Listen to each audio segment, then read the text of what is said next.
और मैं एक और बात कहना चाहूंगा कि कांग्रेस में एक और बड़ा परिवर्तन हुआ। आपने कहा ना किसी को जीत में हार, किसी को हार में जीत नजर आती है। देखिए, देश की सबसे पुरानी और सबसे ज्यादा समय तक शासन करने वाली पार्टी क्या हालत हुए, एक राज्यसभा जीतने पे इतनी खुशी कि जैसे लोकसभा का पूरा चुनाव जीत लिया हो।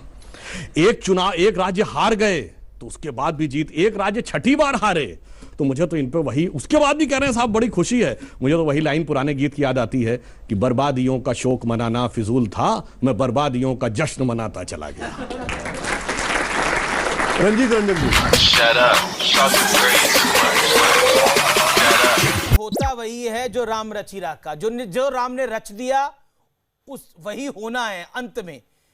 क्या आपको लगता है कि कपिल सिब्बल ने लाख अटकाने की कोशिश करी, कांग्रेस की सरकार ने बताने की कोशिश करी कि Ram does not exist? Rajiv Dhawan ने बोला वो सबूत लाइए कोर्ट के अंदर राम जिस कमरे में पैदा हुए थे, लेकिन भगवान राम का अस्तित्व है। आचार्य जी, इसको तो आप भी मानेंगे, कांग्रेस के नेता होने से पहले आप एक आचार्य हैं।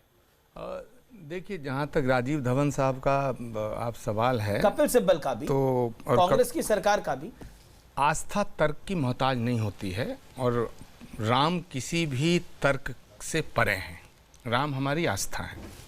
जहाँ तक सवाल है कपिल सिब्बल साहब का, तो कपिल सिब्बल साहब तो भाई चिदम्बरम साहब को भी चाहते थे वो तिहाड़ ना जाएं, वो चले गए तो राम मंदिर कैसे रोक सकते हैं? उन्हें मत रोइए ज़्यादा, कपिल सिब्बल साहब को ज़्यादा रोना छोड़ दीजिएगा। अब मैं सुधांशु जी की बात का जवाब देना चाहता हूँ बड़ी जिम्मेदारी के साथ, कि जब भगवान श्री राम की मूर्ति प्रकट हुई 1949 में, सरकार देश में कांग्रेस की थी।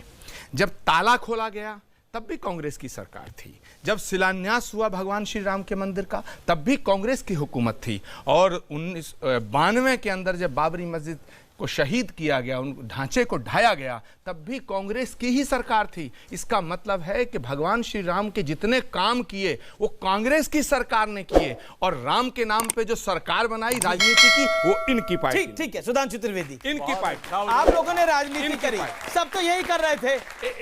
आपने अपने पॉइंट को बोला, अब 40 सेकंड इनको सुनी, फिर शोएब जमाई। 1949 में जब वहां मूर्तियां प्रकट हुई तब गवर्नर जनरल थे भारत में, सरकार कांग्रेस की थी, और उसको रोकने के लिए उत्तर प्रदेश के, तब यूनाइटेड प्रोविंस था, मुख्यमंत्री गोविंद बल्लभ पंत स्वयं गए थे और फैजाबाद के डिस्ट्रिक्ट मजिस्ट्रेट ने उनको रोक दिया था, क्योंकि तब तक संविधान लागू नहीं था, तो मुख्यमंत्री से ज्यादा पावर डिस्ट्रिक्ट मजिस्ट्रेट की, वो भी कांग्रेस थी। 1966 में सेवक संतों पर गोली चलवाने वाली भी कांग्रेसी थी। 1976 में जब आर्कियोलॉजिकल सर्वे के एक्सकवेशन में 8 खंबे निकल आए थे तो उसको रोक देने वाली भी कांग्रेस थी। 1988 में जब हम भारत माता एकात्मता रथ चला रहे थे तो वीर बहादुर सिंह सीएम थे, उसे रोकने वाली भी कांग्रेस थी। 1990 में कार सेवकों के हत्यारे मुलायम सिंह की सरकार को समर्थन देकर बचाने वाली भी कांग्रेस थी। 1992 में ये कहने वाले कांग्रेस के प्रधानमंत्री थे कि हम बाबरी मस्जिद दोबारा बनाएंगे, और 2007 में कोर्ट में हलफनामा दे के ये कहने वाले कि राम तो काल्पनिक थे, राम सेतु के मुद्दे पे वो भी कांग्रेस थी। मंदिरों में जाते हैं छेड़खानी करने के लिए वो भी कांग्रेस थी। हिंदू आतंकवादी वो भी कांग्रेस थी। इसीलिए कहा गया है अंदर से मैलो हियो बाहिर रूप अनेक, नारायण तासो भलो कौआ तन मन एक।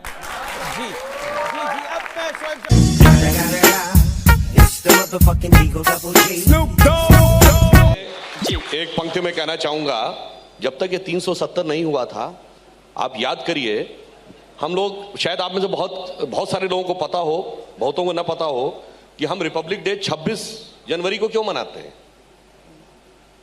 इसलिए मनाते हैं कि 26 जनवरी 1930 को लाहौर अधिवेशन में पूर्ण स्वराज्य का प्रस्ताव पारित हुआ था कि एक भारत होगा, अखंड भारत होगा, और वही दर्द था धारा 370 में, जो वो एक तरीके से वह अध्याय अधूरा था।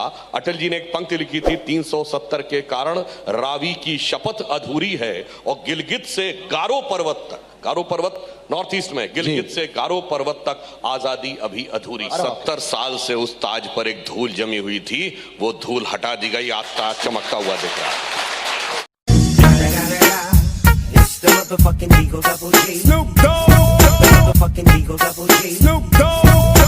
मोना आलम जी ने कहा कि भाई अमेरिका के आगे हाथ फैलाना ये वो, अरे भाई अमेरिका के आगे हाथ फैलाने का छोड़िए, आप ये बताइए अमेरिका हमको क्या देता वो तो छोड़िए, हम अमेरिका को क्या देते हैं बताइए। गूगल, माइक्रोसॉफ्ट और पेप्सी, तीनों को हेड कौन करता है? इंडियन।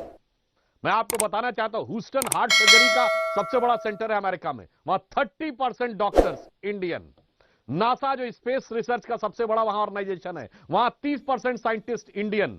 और मैं एक और बात पूछना चाहता हूं, आपको पता है अमेरिका में सबसे हाईली एजुकेटेड कम्युनिटी कौन है? अभी 4 साल पहले ज्यूज को ओवरटेक करके now Indians are the most educated community in America.